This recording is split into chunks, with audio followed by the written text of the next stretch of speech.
right. Social recruiting platform Cliquify has conducted a research study recently around asking employer branding practitioners worldwide what their budget priorities, budgets, and challenges were as they head into 2024. Joining me now to discuss is Amit Parmar, CEO at Cliquify. Hey, Amit, welcome back to the show. Yeah, hey, thanks. I love being here, Chris. So thank you for having me. Good to see you again. He hails from the Philly area, so hit him up down there if you're looking to talk employer branding. All right, let's go right into the report, Amit. I think this is the second one you did. I think you did one last year as well. Is that right? Yeah, we did one last year. I had tremendous response last year, so we decided to do it again this year, and hopefully we'll continue every year. Excellent. Break down the survey for us. How many employers took it? What types of companies were they? Give us some details there. Yeah, so a total of 66 companies responded to the survey. About 40% of the companies have over 10,000 employees. The remainder have roughly 5 to 10,000 employees, so it's a fairly decent size in terms of the sample.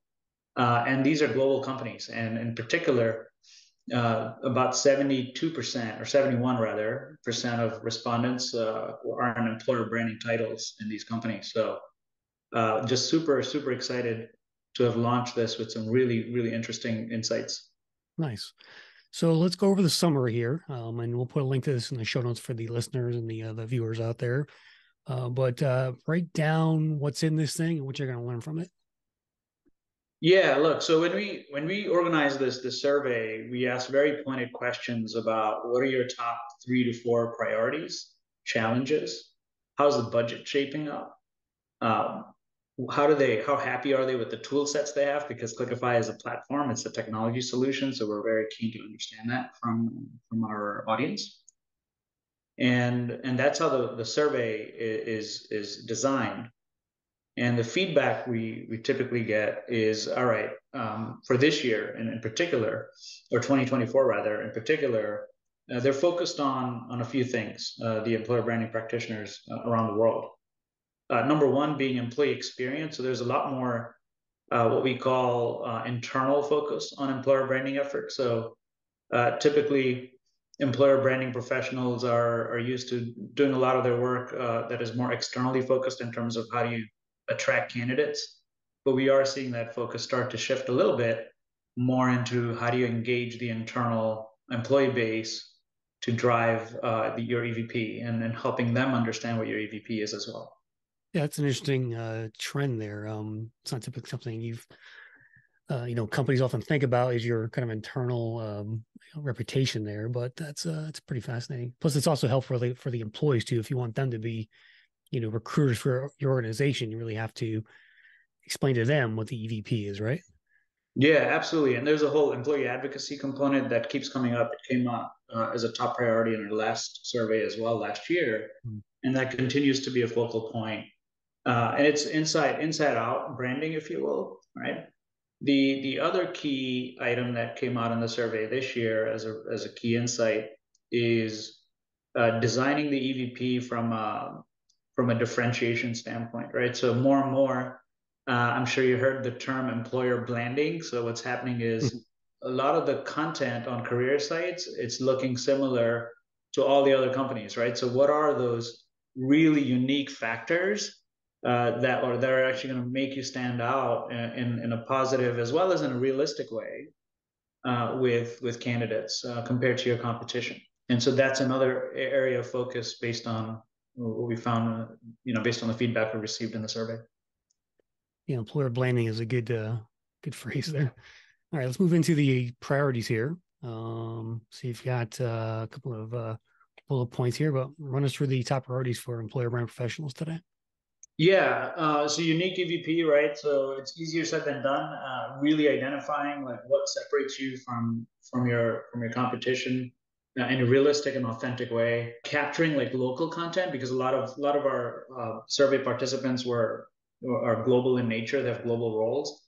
So one of the things they struggle with and are prioritizing this year is how do you actually have that global brand narrative, but then having enough localization so that the content actually resonates with the local population or the audience that they're trying to either retain and or attract. There's a lot more focus we're seeing on investments that companies may have made in the tech stack as it relates to launching new career sites or applicant tracking systems or CRMs, right? So that's another area of focus that we hear about, where they may have, these companies may have invested in these in the tech stack last year or 2 years ago even, and they're just about to now, actually make it go live and so on, right? So there's a lot of work that happened last year in actually preparing to go live with some of these investments, this tech investments that companies have made. The other piece, as I mentioned, is the internal branding effort. So really starting to focus the efforts more on retention. As the labor market kind of evolves, that it swings, right? So employer branding has two sides of the coin, right? It's not just the attraction element; it's also how do you use your value proposition to make sure that you're positively impacting retention rates. So those are kind of the top priorities that came out. The other one that was very interesting when you looked at the details was the ability for employer branding leaders to show ROI of their work, right, with business leaders. And how do you effectively do that? So we actually have a section, we'll talk about some key metrics in terms of how they're, showing the value of the work as well. Yeah, definitely looking forward to that section here. Hey, Amit, what's the most memorable EVP you've ever run into? Do you have an example out there you could share with the audience? Oh man, that's a tough one. For me in particular, Meta has done a pretty good job. Amazon actually just recently has done a good job with some of the EVP around diversity, right? And in terms of skills, that transferable skills rather, and that definitely stands out. Of course, we don't work with Amazon. We would love to, but we definitely see that one sticking out where. They've got folks in the distribution centers actually sharing stories about how their career has evolved based on the investments they've made to upskill and reskill their workforce. Yeah, you're seeing a lot more employer brand commercials out there on TV, just generally speaking. I've seen a couple in the last few weeks. I forget the companies, but they're definitely out there, and it's a growing trend, I think. Mm-hmm. Let's move on to challenges here. What are employer branders faced with these days? Yeah, so as we all know, it's very standard in HR generally. Unfortunately, is lack of budgets and resources that keeps coming up. It came out in last year's survey as well, and so constantly you're being asked to be innovative and do more with less, right? So that seems to be the norm. I do believe this is year two now, and we're seeing it year over year. I don't see this changing even next year when we do the survey. I do think the constant budget pressures are going to be there. It was actually interesting. We actually have a budget section here where we do have about 27% of the participants who actually increased their budget compared to last year, which is a positive sign. 15% have decreased their budget, and then the remainder are keeping the budget the same as last year, which is also a positive sign. So it's not like a doom and gloom scenario where the sky is falling with budgets. The good news is if you add the 27 and 58, that's a pretty healthy percentage of the survey respondents whose budgets aren't being slashed. Yeah, totally. Very cool.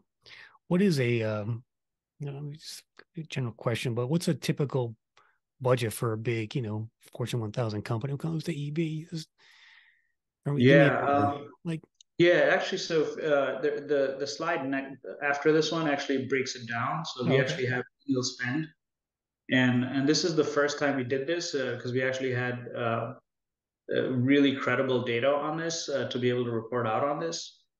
And what we have done is you can see here 27 of the 66 companies have 10,000 plus employees. So that's the first chart that you see there.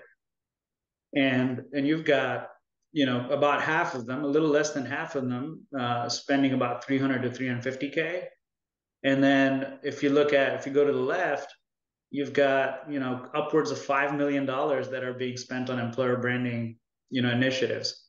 And the way we ask the question, just for clarity's sake, is what is the spend in US dollars, including agency, tools, and media earned or paid. So like the total all-in number. And it is interesting to see that the larger companies actually have a higher budget, which generally isn't always the case because, there are some large companies out there that only have like, their team of one in employer branding as well, right? So next year when we do this, we do want to start to actually capture headcount data as well. So we'd love to understand like how big are the teams within these companies too, employer branding teams. Mm-hmm. Cool. All right. Moving on to metrics here. So this is where we can sink our teeth into some ROI numbers here. But yeah, how do typically employer branders have to report themselves to their leadership as far as ROI goes? Yeah, we're seeing a lot of great shift in a positive way with metrics and the employer branding leaders out there being asked to report on more metrics internally. And we're seeing a shift where the metrics are more geared towards like the employee experience as the category that you see here, which is really defined by the net promoter score, referral rates, internal mobility, which a lot of these metrics aren't directly related to employer branding, but employer branding work, if done right, can have a correlation impact to these metrics, right? So that's a very positive sign that there is more sophistication that's happening within the employer branding function to be able to share these stats. There's quality and conversion metrics. Conversion metrics, have been around for some time within employer branding, especially as it relates to attracting external talent. You've got your CPC, all kinds of those basic metrics is what we call it. But we are starting to see more maturity around, okay, let's look at how the content quality is, right? So it's, you're going beyond just the click throughs and so on and actually looking at engagement, impression data, and things like that if you're able to capture it. Yeah. Uh, Quality of applicant, which always is a tricky one, right? Even for talent leaders, how do you measure that, right? And so uh, the way the employer branding folks, as we hear, are starting to measure it is looking at, the quality of pipeline, right? Volume of relevant applicants from specific sources. Again, it's very applicant driven, but it's good to see the sign that there's definitely a shift with internal mobility as a metric as well. One thing not on here I thought might be surprising, which is like, what about like SEO? Like, if you're going onto Google, typing in company name slash careers or jobs, that Yeah. particular phrase, give me some thoughts around that. Yeah, and we do have a section here called reviews and rankings. So competitive rankings, the Glassdoor reviews and ratings. I do SEO actually, to your point, didn't come up in any of the inputs that we received in the survey. It's a very It is. practical like thing to do, go onto Google Trends and just Google your company name with the word careers or jobs and see how it's trending. Yeah, yeah. Maybe that's a question we'll ask next year in the survey. Is just very specifically geared towards SEO. The question we asked here in the survey was, what are the top metrics you're tracking, and how are you reporting on them? And this is basically the output of that. And I personally looked at all the inputs because it's 66 companies. It wasn't like 6,000, right? Yeah. So I was able to actually go in there and start to look at very detailed comments. And SEO actually didn't come up as a rising trend, which is Hmm. very interesting to your point. Yep. I think it should personally. Yeah, definitely. Happiness with tools. What do you want to say here? Yeah, so this is a question we had last year as well, Chris, is just to understand the tech stack that the employer branding and talent leaders are operating with as it relates to your content and be it paid or organic. And we are seeing a lot of fragmentation here based on the data. So you've got about half the population that's evaluating their technology tools, right? They're reevaluating them heading into 2024. And when you look at, there's a question in there, which is how many tools are you using? You've got a pretty solid, fragmentation there where you've got about half the population that's using upwards of 3 tools, and you've got about a quarter of the population, the survey respondents, are using more than 4 tools, and then you've got about 6% using more than 5 tools, right? So there's a huge uh, disparity in terms of the number of tools that are being leveraged to do the jobs effectively for an employer branding. Wrap this up for us, Amit. What's your takeaways here from this report from this year? Yeah, I would say, you know, being asked to do more with less is going to continue to be a challenge. I do think, driving more efficiencies through the way you work with multiple tool sets that you're using to, potentially, as the data suggests, to really start to think about how do you streamline that operation, especially if you're pressed for headcount and budget dollars. I do think that a lot of the focus next year will be on metrics. How do you actually show the ROI in a more meaningful way? What part of your EVP is even working for your candidates and or employees in terms of engagement and retention? And overall, I think there is this massive shift in making sure that you're truly differentiating out there, that you're not like sounding like somebody else, right? Or your competition. And if you are, maybe that's a reality. Maybe you need to really dig deep and understand like what are those true unique differentiators. And that's an area that we see a lot of efforts being put into is really getting to the crux of the value proposition. Definitely. Well, for the viewers and listeners out there, you can go to clickify.me and pick up a copy of the report. What's new with the platform, Amit? Give me some what's Yeah. news there with Clickify. Yeah, so excited to, and you'll see this coming up in the next couple of weeks here. We're excited to launch Cliquify One, which is our single platform for all of your branding needs. So you can actually create assets. We have a digital asset library. You've got video capability now where you can actually capture and edit videos and push it back out to employees. We've got employee advocacy as well. So very, very excited to go out there publicly in the market here in a few weeks to have one single platform that is all driven by analytics. So you can actually have like one single dashboard for once without doing a lot of spreadsheets. And that's kind of the goal is really having a data driven, intelligent employer branding platform where you don't need like 3 to 4 tools to do your job. So that's what's coming with Clickify. Awesome. Well, keep us up to date, and we'll see you next time on RecTech. Sounds good. Thanks for having me, Chris. Appreciate you. No problem, man. All right, that will do for this episode of the RecTech Podcast. To follow us on socials, Facebook, Twitter, and LinkedIn via the RecTech Media handle. See every video, podcast, and blog we publish. Thanks for tuning in, everyone. And remember, always be recruiting.